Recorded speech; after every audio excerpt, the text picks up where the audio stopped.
പവിത്രം സീരിയലിന്റെ latest episode review ആണ് പറയുന്നത്. അങ്ങനെ സുധാകരൻ മാഷ് വിക്രത്തിന്റെ മുഖത്ത് നോക്കി ചോദിക്കുന്നുണ്ട്, എന്റെ വീട് അവർ ഇടിച്ചു പൊളിക്കും, അതിനു വേണ്ടിയിട്ട് നിന്റെ കയ്യിൽ എന്ത് പരിഹാരമാണുള്ളത് എന്ന് ചോദിക്കുന്ന സമയത്ത് തന്നെ വിക്രം ഒന്നും മിണ്ടാതെ മാഷിനെ തന്നെ ഇങ്ങനെ നോക്കി നിൽക്കുകയാണ്.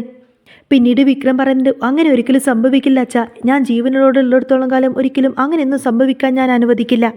അച്ഛൻ എന്നെ വിശ്വസിക്കണം. അച്ഛൻ കഷ്ടപ്പെട്ടുണ്ടാക്കിയ ഈ വീട് ആരെങ്കിലും വന്നങ്ങനെ പൊളിച്ചുകൊണ്ട് പോകാനോ ഞാൻ ഒരിക്കലും സമ്മതിക്കില്ല. ഇതിനെല്ലാത്തിനും കാരണക്കാരൻ ഞാൻ തന്നെയാണ്. അതിന് ഞാൻ അച്ഛനോട് മാപ്പ് ചോദിക്കുകയാണ്. എല്ലാത്തിനും അച്ഛൻ എന്നോട് ക്ഷമിക്കണം. ഞാൻ കാരണം തന്നെയാണ് ഇങ്ങനെയൊക്കെ സംഭവിച്ചത്. വിക്രം സ്വയം ഇങ്ങനെ കുറ്റപ്പെടുത്തി സംസാരിക്കുന്ന സമയത്തിന് സുധാകരൻ മാഷ് പിന്നെ ഒന്നും മിണ്ടാതെ വിക്രത്തിനെ ഇങ്ങനെ നോക്കി നിൽക്കണം. വിക്രമാണെങ്കിൽ പിന്നെ ഭക്ഷണം പോലും കഴിക്കുന്നില്ല. വിക്രം സങ്കടപ്പെട്ട് ഇങ്ങനെ മുറിയിലേക്ക് പോകുന്നതും കണ്ടുകൊണ്ട് തന്നെ കമലമ്മ ചോദിക്കുന്നുണ്ട്, എന്തിനാ മാഷെ ഇപ്പോൾ വിക്രമിനോട് ഇങ്ങനെയൊക്കെ സംസാരിച്ചത്? അവനാണെങ്കിൽ ഭക്ഷണം പോലും കഴിച്ചിട്ടില്ല എന്നൊക്കെ ഇങ്ങനെ കമലമ്മ സങ്കടത്തിൽ പറയുന്ന സമയത്തിന് സുധാകരൻ മാഷ് ഒന്നും മിണ്ടാതെ തല താഴ്ത്തി അവിടെ നിന്ന് പോവുകയാണ്. അന്നേരം ഇവരുടെ സംസാരം കേട്ടുകൊണ്ട് തന്നെ വേദ വിഷമിച്ച് നിൽക്കുന്നുണ്ടാവും. കമലമ്മ ദേഷ്യപ്പെട്ട് വേദിയൊന്ന് നോക്കിയതിനു ശേഷം മാഷിന്റെ കൂടെ മുറിയിലേക്ക് പോകുന്നുണ്ട്. ഇതേ സമയത്തിന് വിക്രം ഭക്ഷണം കഴിക്കാത്തത് കൊണ്ട് തന്നെ വിക്രമിനായി വിളമ്പി വെച്ച ഭക്ഷണമെല്ലാം എടുത്തുകൊണ്ട് തന്നെ വേദ കഴിക്കാൻ വേണ്ടിയിട്ട് മുറിയിലേക്ക് കൊണ്ടുപോവാണ്. വേദയെ കാണുന്ന സമയത്തിന് വിക്രം അവിടെ എഴുന്നേറ്റിരിക്കുന്നുണ്ടാവും. അപ്പോഴേക്കും വേദ ചെന്നിട്ട് ഭക്ഷണമെല്ലാം മേശപ്പുറത്ത് കൊണ്ടുപോയി വെക്കും. വിക്രം ചോദിക്കുന്നുണ്ട്, നീ എന്തിനാ ഇതൊക്കെ ഇങ്ങോട്ടേക്ക് കൊണ്ടുവന്നത്? എനിക്ക് ഭക്ഷണമൊന്നും വേണ്ട, എനിക്ക് വിശപ്പില്ല. അന്നേരം വേദ പറഞ്ഞിട്ട്, എനിക്കറിയാം നിങ്ങൾക്ക് നന്നായിട്ട് വിശക്കുന്നുണ്ടെന്ന്, നിങ്ങൾ പുറത്തുനിന്ന് ഭക്ഷണമൊന്നും കഴിക്കില്ല എന്നുള്ള കാര്യം എനിക്കറിയാം. അച്ഛൻ അങ്ങനെയൊക്കെ പറഞ്ഞതുകൊണ്ടല്ലേ നിങ്ങൾ ഭക്ഷണം പോലും കഴിക്കാതെ നേരെ ഇങ്ങോട്ടേക്ക് വന്നത്. ഇത് കഴിക്കു വിക്രം, ഭക്ഷണം കഴിക്കാതെ പട്ടിണി കിടക്കൊന്നും വേണ്ട.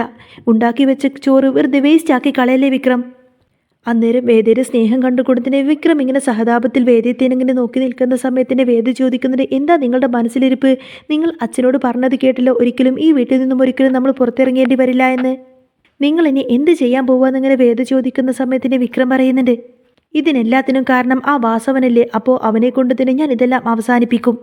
എൻ്റെ കുടുംബം നശിപ്പിക്കാനാണ് അവൻ ശ്രമിക്കുന്നത്, അതുകൊണ്ട് ഞാൻ ഒരിക്കലും അതിനൊന്നും സമ്മതിക്കില്ല. എൻ്റെ സമനില തെറ്റിയാൽ പിന്നെ ഞാൻ എന്താ ചെയ്യാൻ പോകുന്നത് എനിക്ക് പോലും അറിയില്ല.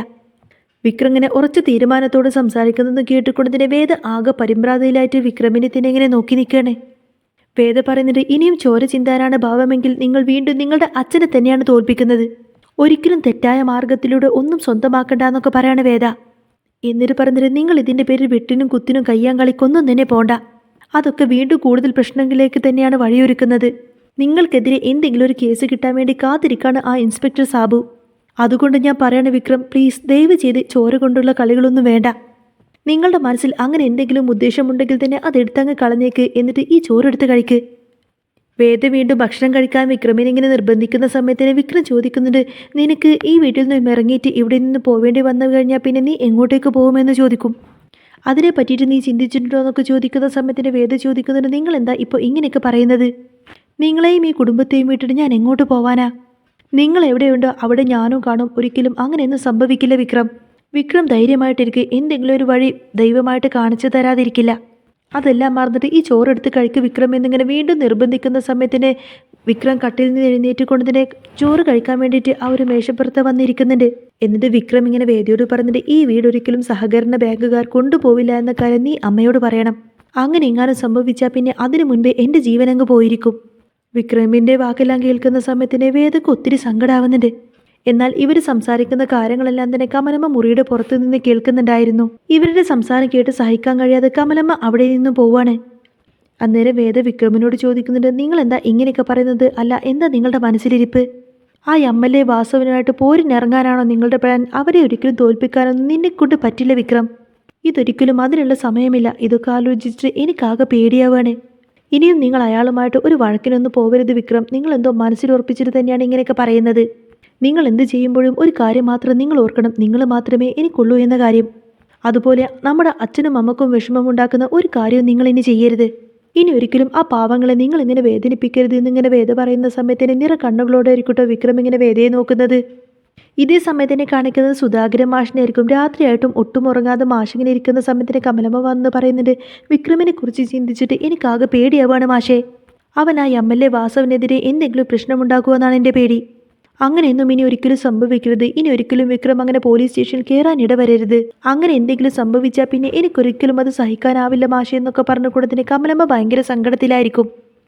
അന്നേരം സുധാകരൻ മാഷ് പറയുന്നുണ്ട്, ആ എംഎൽഎ വാസവനെ ഒന്ന് പോയി കാണാൻ പോവാണ് ഞാൻ എന്ന് പറയുന്ന സമയത്തിന് ഒരു ഞെട്ടലോട് കൂടെ തന്നെ കമലമ്മ ചോദിക്കുന്നുണ്ട്, എന്തൊക്കെയാ മാഷി പറയുന്നത്?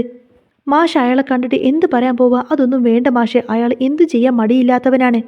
ഈ വീട്ടിൽ അയാൾ വന്നിട്ട് ഭീഷണിപ്പെടുത്തിയ കാര്യങ്ങളൊക്കെ എനിക്കിപ്പോഴും ഓർമ്മയുണ്ട്. മാഷ് ഇനി ഒരിക്കലും അയാളുടെ മുന്നിൽ ചെന്ന് നിൽക്കൊന്നും വേണ്ട. അന്നേരം സുധാകരൻ മാഷ് പറഞ്ഞിട്ട് എനിക്ക് അയാളെ പേടിയില്ല, അതുകൊണ്ട് ഞാൻ അവനെ നേരിട്ട് കാണാൻ തന്നെ തീരുമാനിച്ചു.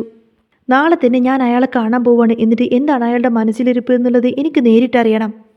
എൻ്റെ മകൻ ചെയ്തു പോയ തെറ്റിനെല്ലാം അയാളുടെ കാലിൽ തൊട്ട് മാപ്പ് പറഞ്ഞിട്ടെങ്കിലും ഈ പ്രശ്നം അവസാനിപ്പിക്കണം. അയാൾ കാരണമാണ് ഇങ്ങനെയൊക്കെ സംഭവിച്ചതെങ്കിൽ അയാളെ കൊണ്ട് തന്നെ ഇതെല്ലാം അവസാനിപ്പിക്കുകയും വേണം. സുധാകരൻ മാഷിന്റെ വാക്ക് കേട്ടിട്ട് കമലമ്മക്ക് ഒട്ടും തന്നെ വിശ്വസിക്കാൻ കഴിയുന്നില്ല. മാഷ് എന്താണ് ഉദ്ദേശിക്കുന്നത് എന്നൊക്കെ ചിന്തിച്ചുകൊണ്ട് മാഷിനെ തന്നെ ഇങ്ങനെ നോക്കിയിരിക്കുകയാണ് അമ്മ. ഇതേ സമയത്തിന് ഒരുപാടധികം രാത്രിയായിട്ടും വിക്രമും വേദയും ഉറങ്ങിയിട്ടുണ്ടാവില്ല കേട്ടോ. വിക്രം പെട്ടെന്ന് എഴുന്നേറ്റ് കൊടുത്തിന് ഡ്രസ്സ് എല്ലാം മാറ്റിയിട്ട് അവിടെ നിന്ന് പോകാൻ ഒരുങ്ങുന്ന സമയത്തിന് വേദ തടഞ്ഞു നിർത്തിക്കൊണ്ട് ചോദിക്കുന്നുണ്ട്, നിങ്ങൾ ഈ രാത്രി നട്ടപ്പാതിരക്ക് ഇവിടെ നിന്നും എങ്ങോട്ടേക്ക് പോവുക? അന്നേരം വിക്രം പറയുന്നുണ്ട്, എനിക്ക് അത്യാവശ്യമായിട്ടൊന്ന് പുറത്തേക്ക് പോകണം, ഒരാൾ അത്യാവശ്യമായിട്ട് കാണാനുണ്ട്, നീ കഥ കടച്ച് കിടന്നോ, നീ എന്നെയും പ്രതീക്ഷിച്ചിരിക്കണ്ട എന്നൊക്കെ പറഞ്ഞുകൊണ്ട് തന്നെ വിക്രം അവിടെ നിന്നങ്ങ് പോവാണ്. വേദയോടൊന്നും തന്നെ പറയുന്നില്ല. വേദക്കാകെ സങ്കടമായിരിക്കട്ടോ. വേദ ഇങ്ങനെ വാച്ചിലേക്ക് നോക്കുകയാണ്. രാത്രി 12 മണി കഴിഞ്ഞിരിക്കുന്നു. ഇനിയിപ്പോൾ ഈ രാത്രി വിക്രം എങ്ങോട്ടേക്കാണ് പോകുന്നത് എന്നൊക്കെ ചിന്തിച്ച് ആകെ ടെൻഷനോട് കൂടി തന്നെ കൈവേലിയിൽ വന്നിരിക്കുകയാണ് വേദ. അങ്ങനെ വിക്രം ബൈക്കെടുത്ത് അവിടെ നിന്നങ്ങ് പോകുന്ന സമയത്തിന് വിക്രമിനെ തന്നെ ഇങ്ങനെ നോക്കി നിൽക്കുമായിരിക്കട്ടെ വേദ.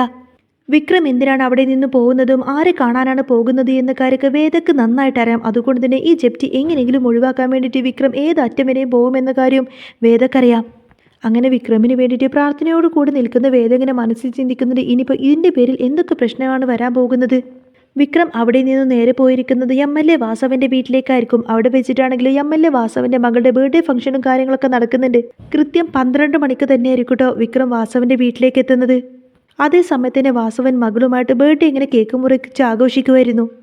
ആ ഒരു ലൈറ്റ് ഓൺ ചെയ്തതോടുകൂടി തന്നെ വിക്രം അവിടെ നിൽക്കുന്നതായിട്ടായിരിക്കട്ടെ വാസവൻ കാണുന്നത്. വാസവൻ വിക്രമിനെ അവിടെ കണ്ടതോടുകൂടി തന്നെ ആകെ ഞെട്ടിത്തെറിച്ച് നിൽക്കുകയാണ്.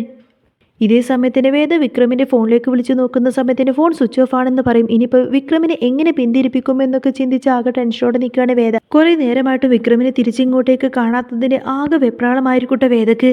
വിക്രം ഏതായാലും ചങ്കൂറ്റത്തോടു കൂടി തന്നെ വാസവൻ്റെ വീട്ടിലേക്ക് കയറി ചെല്ലുന്നുണ്ടെന്ന് മാത്രമല്ല ആ ഒരു ബർത്ത്ഡേ ഫംഗ്ഷനിടെ തന്നെ വിക്രം ഏതായാലും നല്ലൊരു പ്രകടനം തന്നെ നടത്തുന്നുണ്ട്. അതിൻ്റെയൊക്കെ എപ്പിസോഡ് ഇനി നാളെ കാണാട്ടോ. അപ്പോൾ നിങ്ങൾക്ക് ഈ ഒരു ചാനൽ ഇഷ്ടമാവുകയാണെങ്കിൽ സബ്സ്ക്രൈബ് ചെയ്യാനും സപ്പോർട്ട് ചെയ്യാനും മറക്കല്ലേ.